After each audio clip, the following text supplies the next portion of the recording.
Hari ini, mari kita belajar firman Tuhan dengan khotbah yang bertajuk Paskah dan Daging dan Darah yang Kekal.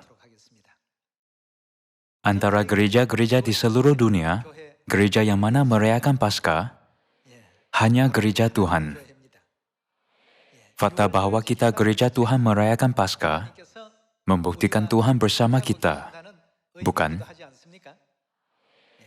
Syukurlah, pada zaman ini, Paskah sudah didedakan, dan kita dibenarkan untuk mematuhi semua hukum, perintah, dan peraturan. Hanya melalui ini, tidakkah kita sudah faham siapa yang mesti muncul pada zaman ini? Kita dapat jelas memahami Tuhan telah datang pada zaman ini hanya melalui kebenaran Paskah. Kalian semua, pernahkah Anda berfikir tentang hal ini? Sudahkah kalian semua makan hari ini? Walaupun semua sudah makan hari ini, mungkin ini makanan terakhir bagi sesetengah orang. Atau mungkin makanan untuk hari esok bagi sesetengah orang. Biarkan saya menceritakan sebuah kisah. Terdapat 3 orang lelaki yang bersarapan bersama-sama. Seorang angkasawan, seorang askar yang hendak pergi berperang, dan bantuan yang dijatuhkan hukuman mati. Mereka dihidangkan makanan yang sama semasa sarapan. Namun, bagi bantuan yang dijatuhkan hukuman mati, sarapan itu makanan terakhirnya. Baginya, itu makanan terakhir, kerana setelah makan, dia akan dihantar ke bilik hukuman mati. Itu juga mungkin sarapan terakhir bagi askar itu, yang akan pergi berperang, yang tidak dapat dijamin esok. Dalam kehidupan askar ini, dia mungkin tidak dapat lihat pagi esok. Inilah kehidupan seorang askar. Demikian juga, tidak keterlaluan untuk mengatakan bahwa manusia menjalani kehidupan mereka dengan masa depan yang tidak menentu. Angkasawan itu yang berlepas ke angkasa juga tidak dapat meramalkan masa depannya. Walaupun dia bekerja untuk NASA, pergi ke bulan dengan kapal angkasa, atau pergi ke Mari untuk ekspedisi, masa depannya tidak terjamin. Seperti yang Anda tahu, kapal angkasa Columbia meletup di udara. Bagi anak kapal di dalam pesawat itu, makanan mereka juga makanan terakhir di bumi. Seperti ini, ramai orang yang tinggal di planet ini sedang makan makanan yang terakhir. Sama ada makan pagi, tengah hari, atau malam. Adakah ia murung untuk berfikir tentang ini? Saya mengatakan ini untuk memberi Anda perkataan yang menggembirakan. Kebanyakan orang di bumi ini hidup dalam kemurungan dan kedukacitaan dengan masa depan yang penuh dengan ketidakketentuan. Namun, bagaimana pula dengan kita? Kita makan makanan yang abadi.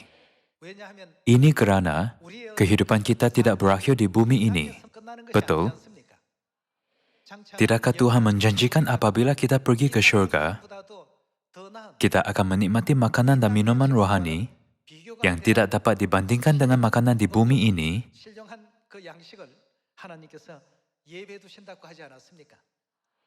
Tidakkah Tuhan menjanjikan kita akan diberi kemuliaan kehidupan kekal dan kebahagiaan abadi di syurga? Kita patut menaruh harapan kita di kerajaan syurga. Kita tidak boleh lepaskan impian kita untuk dunia indah yang Bapa dan Ibu sudah sediakan untuk kita.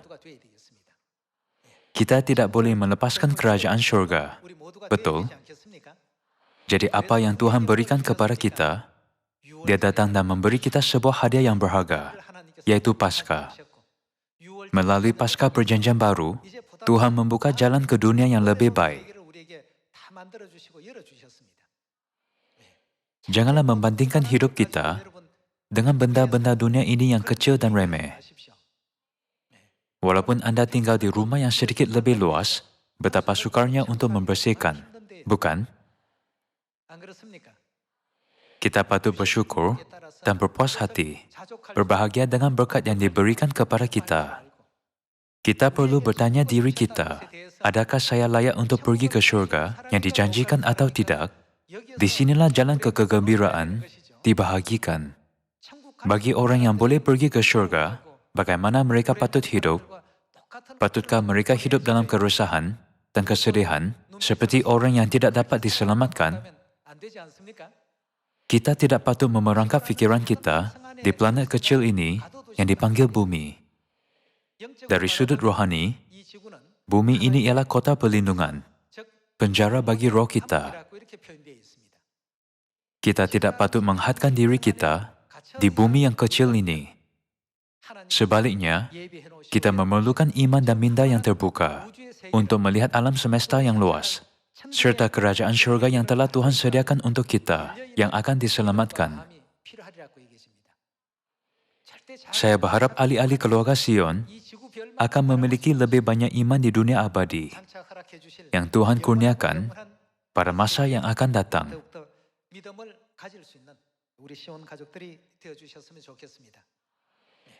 Mari kita lihat buku Yohanes, bab 6 ayat 53. Maka kata Yesus kepada mereka, "Aku berkata kepadamu, sesungguhnya jikalau kamu tidak makan daging anak manusia dan minum darahnya, kamu tidak mempunyai apa? Kamu tidak mempunyai hidup di dalam dirimu." Ayat 54. Barang siapa makan dagingku dan minum darahku, dalam arti kata lain, dia yang makan daging dan darah Yesus mempunyai apa? Ia mempunyai hidup yang kekal, dan aku akan membangkitkan dia pada akhir zaman. Sebab dagingku adalah benar-benar makanan, dan darahku adalah benar-benar minuman. Barang siapa makan dagingku dan minum darahku, ia tinggal di dalam aku, dan aku di dalam dia. Sama seperti Bapa yang hidup mengutus aku, dan aku hidup oleh Bapa. Demikian juga barang siapa yang memakan aku, akan hidup oleh aku. Inilah roti yang telah turun dari syurga, bukan roti seperti yang dimakan nenek moyangmu, dan mereka telah mati. Barang siapa makan roti ini, ia akan hidup selama-lamanya. Manusia di dunia ini menjalani kehidupan yang terhad dan sementara, tetapi Tuhan mengurniakan berkat kehidupan kekal kepada kita, supaya hidup selama-lamanya. Bukankah berkat kehidupan kekal dijanjikan melalui kebenaran Paskah? Matius bab 26, ayat 17. Dari hari pertama dari hari raya roti tidak beragi, datanglah murid-murid Yesus kepadanya dan berkata, "Di mana engkau kehendaki kami mempersiapkan perjamuan Paskah bagimu?" Jawab Yesus, "Pergilah ke kota kepada si Anu, dan katakan kepadanya, pesan guru, waktuku hampir tiba. Di dalam rumah mula aku mau merayakan Paskah bersama-sama dengan murid-muridku." Mengapakah Yesus menunjukkan teladan merayakan Paskah? Itu teladan yang sangat penting bagi kita pada zaman ini. Di dalam rumah mula aku mau merayakan Paskah. Lalu murid-muridnya melakukan seperti yang ditugaskan Yesus kepada mereka dan mempersiapkan Paskah. Mari kita pergi ke ayat 26 untuk melihat bagaimana Paskah dirayakan. Dan ketika Yesus dan murid-muridnya sedang makan, Yesus mengambil roti, mengucap berkat, memecah-mecahkannya, lalu memberikannya kepada mereka, dan berkata, "Ambillah." Apa yang dikatakan Yesus seterusnya, "Inilah tubuhku." Dia berikan roti Paskah. Marilah memperingati firman di dalam buku Yohanes, bab 6 ayat 53 dan 54. Barang siapa makan dagingku dan minum darahku, yang mempunyai kehidupan apa? Di sini, apakah yang dirujuk oleh Yesus sebagai dagingnya, yaitu tubuhnya? Dengan menjelaskan apa yang dilambangkan roti Paskah, Kristus memberitahu manusia tujuan dan makna untuk melaksanakan upacara Paskah. Yesus berkongsi roti Paskah dan berkata, "Inilah tubuhku." Dalam arti kata lain, Yesus, Tuhan yang abadi, memberi kita dagingnya.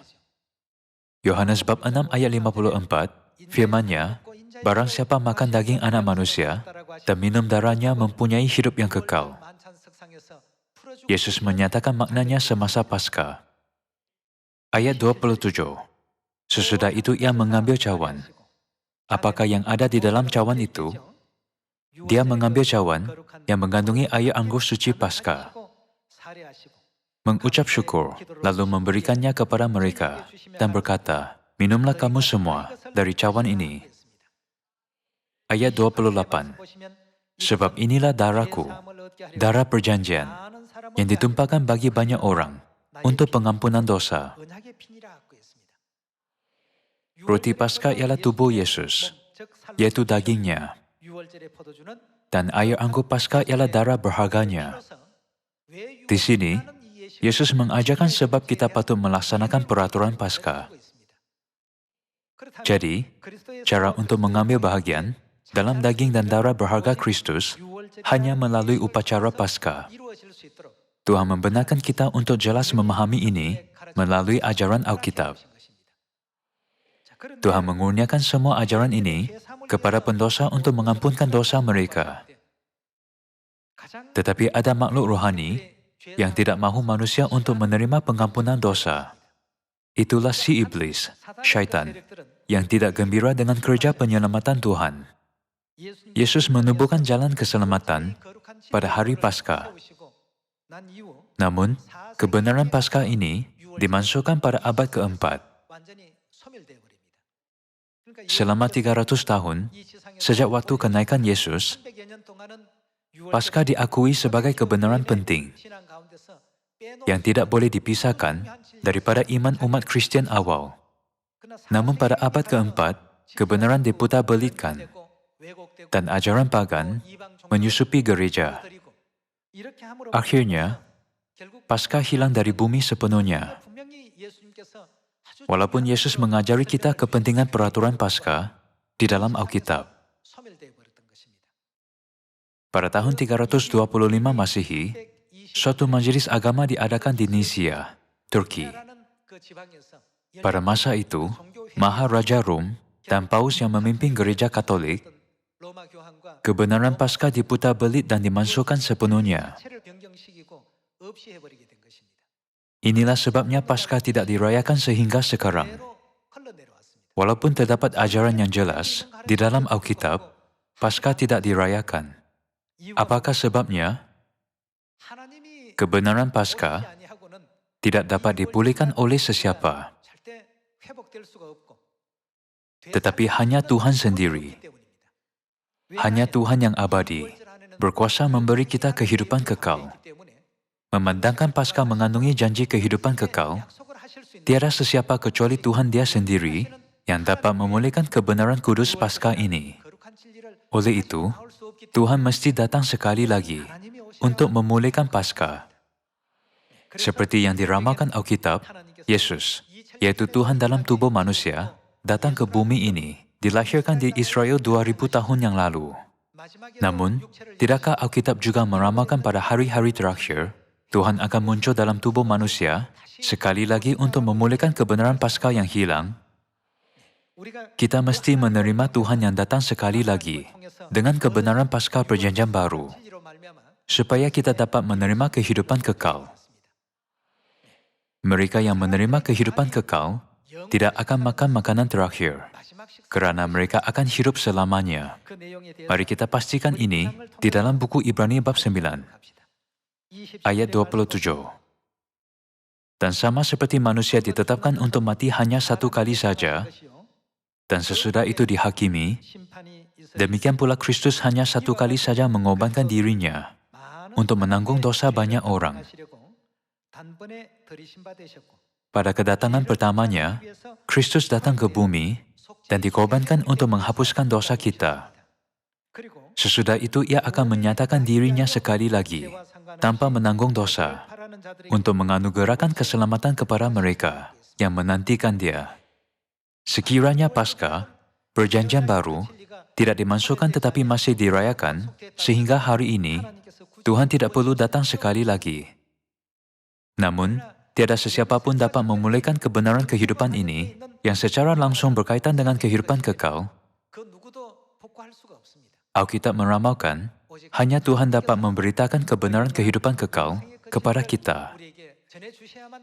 Jadi, apabila Kristus datang kali kedua, apa yang harus dibawa olehnya kepada kita? Dia akan membawa keselamatan kepada kita. Menerima keselamatan bermaksud menerima kehidupan kekal. Dapat dilihat bahawa rahmat dan keselamatan Tuhan diberikan kepada mereka yang memiliki kehidupan kekal. Jadi, Paskah yaitu kebenaran kehidupan tidak dapat dipulihkan tanpa kedatangan Tuhan yang abadi. Mari kita lihat ajaran ini di dalam buku Yesaya, bab 25 ayat 6. Tuhan semesta alam akan menyediakan di Gunung Sion ini bagi segala bangsa-bangsa suatu perjamuan dengan masakan yang bergemuk, suatu perjamuan dengan anggur yang tua benar, masakan yang bergemuk dan bersumsum, anggur yang tua yang disaring endapannya. Tuhan akan menyediakan perayaan. Tuhan akan menyediakan perjamuan dengan anggur yang tua benar. Ayat 7. Dan di atas gunung ini, Tuhan akan mengoyakkan kain perkabungan yang diselubungkan kepada segala suku bangsa dan tudung yang ditudungkan kepada segala bangsa-bangsa. Dia akan meniadakan apa? Apakah maksudnya? Akan meniadakan maut? Pada akhirnya, ini bermaksud bahawa Tuhan akan mengadakan perjamuan dengan anggur yang tua benar untuk memberi kita kehidupan kekal. Jadi, di dalam 66 buah buku Alkitab, perayaan yang mana mengandungi janji kehidupan kekal yang diberi melalui air anggur, melainkan perayaan Paskah, tiada ajaran lain yang mengandungi janji seperti ini. Yesus janjikan, barang siapa makan daging anak manusia dan minum darahnya, dia mempunyai hidup yang kekal, dan aku akan membangkitkan dia pada akhir zaman. Dia mendedahkan cara untuk makan daging dan minum darahnya pada perjamuan kudus Paskah. Tidakkah Yesus mengisytiharkan makna sebenar roti dan air anggur Paskah dengan berkata, roti ini ialah tubuhku, dan cawan ini darahku, darah perjanjian, yang ditumpahkan bagi banyak orang untuk pengampunan dosa? Memandangkan ia tertulis, ia akan meniadakan maut untuk seterusnya. Anggur yang tua benar, yang memberi kita kehidupan kekal, hanya air anggur Paskah perjanjian baru. Mari lihat ayat 8 sekali lagi. Ia akan meniadakan maut untuk seterusnya. Dan Tuhan akan menghapuskan air mata daripada segala muka, dan aib umatnya akan dijauhkannya dari seluruh bumi. Sebab Tuhan telah mengatakannya, pada waktu itu orang akan berkata, apakah yang Alkitab katakan tentang dia yang membawa kebenaran Paskah perjanjian baru? Diramalkan, sesungguhnya, inilah Tuhan kita. Atas sebab ini, kebenaran Paskah tidak dirayakan sejak tahun 325 Masehi. Walaupun banyak ahli teologi telah membaca Alkitab beribu-ribu kali. Dalam erti kata lain, tidak dapat didedahkan. Mengapa? Siapakah yang harus membawa kebenaran Paskah perjanjian baru? Itu peranan siapa? Mari kita andaikan ini sebuah skrip lakonan. Walaupun banyak watak utama dan pelakon terkenal tergolong untuk melakukan peranan yang berbeza, tiada seorang pun yang dapat memainkan peranan untuk memulihkan Paskah. Apakah sebabnya? Ini kerana Alkitab meramalkan, hanya dia yang dapat muncul dengan kebenaran Paskah, ialah Tuhan sendiri. Mari kita teruskan dengan ayat 9. Pada waktu itu orang akan berkata, sesungguhnya, inilah Tuhan kita, yang kita nanti-nantikan. Apa yang dilakukannya? Dia menyelamatkan kita. Untuk membawa keselamatan, berapa kali dia datang? Apakah yang dibawanya apabila datang kali kedua? Alkitab berkata, dia akan datang ke bumi ini dengan kebenaran yaitu anggur yang meniadakan maut selama-lamanya. Jadi, bolehkah ada ajaran mengenai Paskah sebelum dia datang? Tidak mungkin. Ia tidak mungkin ada di dunia ini. Ia tidak mungkin muncul. Supaya kita diselamatkan, siapakah dia? Sesungguhnya, inilah Tuhan kita, yang kita nanti-nantikan. Marilah kita bersorak-sorak dan bersukacita oleh karena keselamatan yang diadakannya. Akhirnya, Tuhan yang datang ke bumi kali kedua, memulihkan Paskah, kebenaran kehidupan yang telah dicuri. Tuhan mengurniakan Paskah. kebenaran perjanjian baru, supaya umat Tuhan dapat menerima berkat kehidupan kekal. Kalau begitu, Paskah merujuk kepada perjanjian yang mana? Mari kita lihat buku Yeremia, bab 31, ayat 31. Sesungguhnya, akan datang waktunya, demikianlah firman Tuhan, aku akan mengadakan perjanjian baru dengan kaum Israel dan kaum Yehuda. Menurut buku Lukas bab 22, ayat 20, apa yang dipanggil perjanjian baru, ayat 32. Bukan seperti perjanjian yang telah kuadakan dengan nenek moyang mereka, pada waktu aku memegang tangan mereka untuk membawa mereka keluar dari tanah Mesir. Perjanjianku itu telah mereka ingkari, meskipun aku menjadi Tuhan yang berkuasa atas mereka. Demikianlah firman Tuhan. Tetapi beginilah perjanjian yang kuadakan dengan kaum Israel sesudah waktu itu. Demikianlah firman Tuhan. Aku akan menaruh Tauratku dalam batin mereka dan menuliskannya dalam hati mereka. Apakah Tauratku di sini? Perjanjian baru. Aku akan menaruh perjanjian baru dalam batin mereka dan menuliskannya dalam hati mereka. Aku akan menjadi Tuhan mereka dan mereka akan menjadi umatku. Dalam erti kata lain, tidakkah ini bermaksud Tuhan akan membenarkan mereka untuk diselamatkan? Melalui apa? Melalui Paskah perjanjian baru. Memandangkan Paskah semakin dekat, kita tidak patut berfikir itu hanya peraturan lain yang harus kita patuhi. Paskah ialah mesej yang memberikan harapan yang boleh kita beritakan kepada umat manusia. Bagi masa depan manusia yang tidak pasti dan menjalani kehidupan yang meletihkan, Tuhan datang ke bumi untuk memberikan kehidupan kekal dan menyampaikan berita yang menggembirakan, Paskah. Mengenai semua kebenaran perjanjian baru yang kita patuhi sekarang, kita tidak boleh menganggap itu remeh. Untuk memulihkan kebenaran Paskah, apa yang harus ditanggung oleh Tuhan selama ribuan tahun, Tuhan perlu menentang syaitan hanya untuk memberikan kurnia berharga kepada kita pada zaman ini. Janganlah kita berkata, kita hanya perlu merayakan Paskah setiap tahun pada hari ke-14 bulan pertama mengikut kalender suci. Sehingga kita memegang kurnia berharga ini dalam tangan kita, Bapa dan Ibu berjuang dalam pertempuran rohani setiap hari. Walaupun Paskah dimiliki warga negara syurgawi, syaitan mencuri dan memutarbelitkan kebenaran yang sempurna itu. Kita mesti memahami betapa banyak usaha yang telah dilakukan oleh Tuhan sebelum Tuhan menyampaikannya kepada kita. Tertulis di dalam buku Yeremia bab 31. Mereka yang mematuhi hukum perjanjian baru Tuhan ialah umatnya, bukan? Mari kita teruskan dengan ayat 34. Dan tidak usah lagi orang mengajar sesamanya atau mengajar saudaranya dengan mengatakan, kenallah Tuhan. Apakah sebabnya? Mengenai Dia yang muncul dengan hukum kehidupan kekal, bagaimana mereka boleh mengenal Dia tanpa seseorang memberitahu mereka?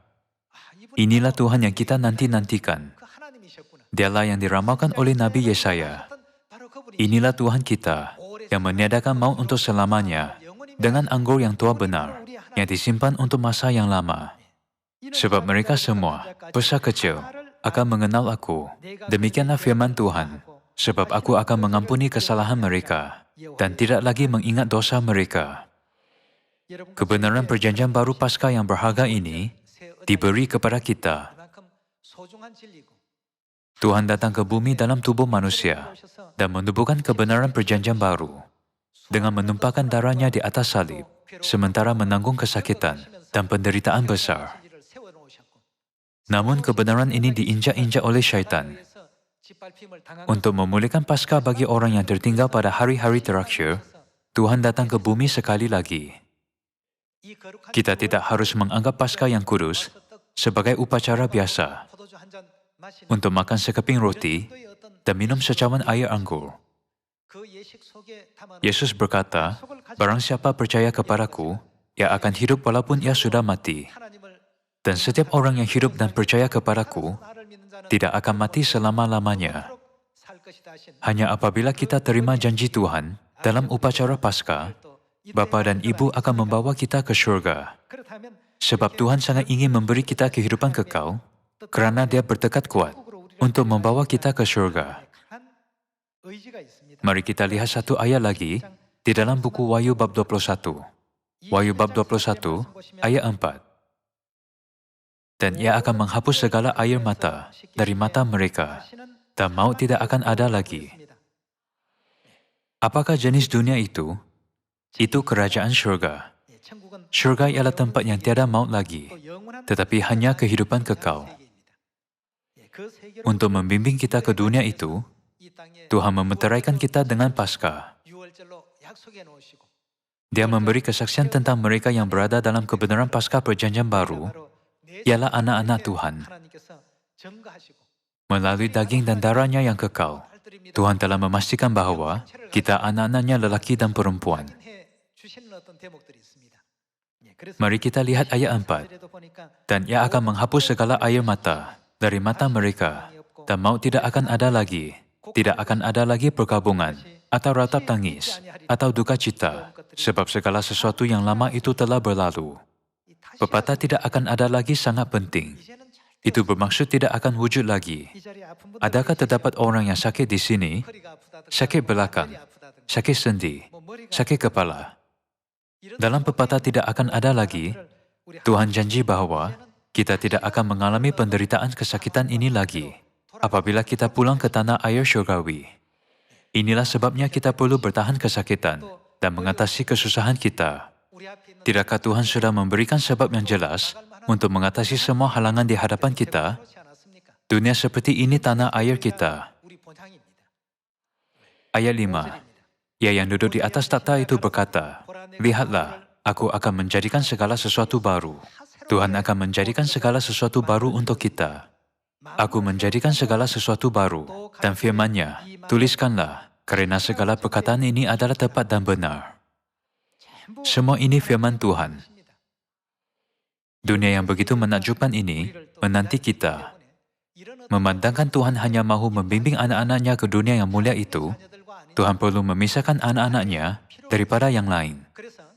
Jadi, bukankah dikatakan bahawa Dia akan meletakkan meterai Tuhan dengan namanya pada dahi umat-umatnya? Seperti yang tertulis, "Kutuliskan nama kota Tuhanku, yaitu Yerusalem baru, dan namaku yang baru." Dengan meletakkan meterai rohani pada kita, Tuhan berfirman, "Kamu umatku, anakku." Tuhan janji untuk membimbing kita dengan cara ini. Mari fikirkan, saya akan menjadi anak lelaki Tuhan, dan saya akan menjadi anak perempuan Tuhan dengan tinggal di dalam Tuhan. Tolonglah, kurniakan daging kudus kehidupan kekalmu, dan bernakkanlah darahmu yang engkau tumpahkan untuk pengampunan dosa kita berkesan dalamku. Hari kita makan daging Tuhan dan minum darahnya hanya melalui Paskah. Bukan? Kalian semua, manusia di dunia ini masih tidak tahu maksud Paskah yang diberkati ini. Marilah menginjil kepada jiran-jiran kita, dan ajarkanlah ahli-ahli baru di Sion yang belum memahami nilai Paskah dengan baik, supaya semua Sion di seluruh dunia akan dipenuhi dengan rahmat Tuhan untuk Paskah ini.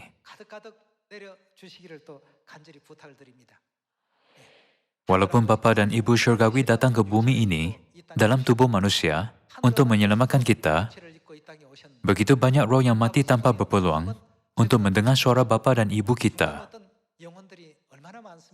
Marilah menginjil kepada semua orang.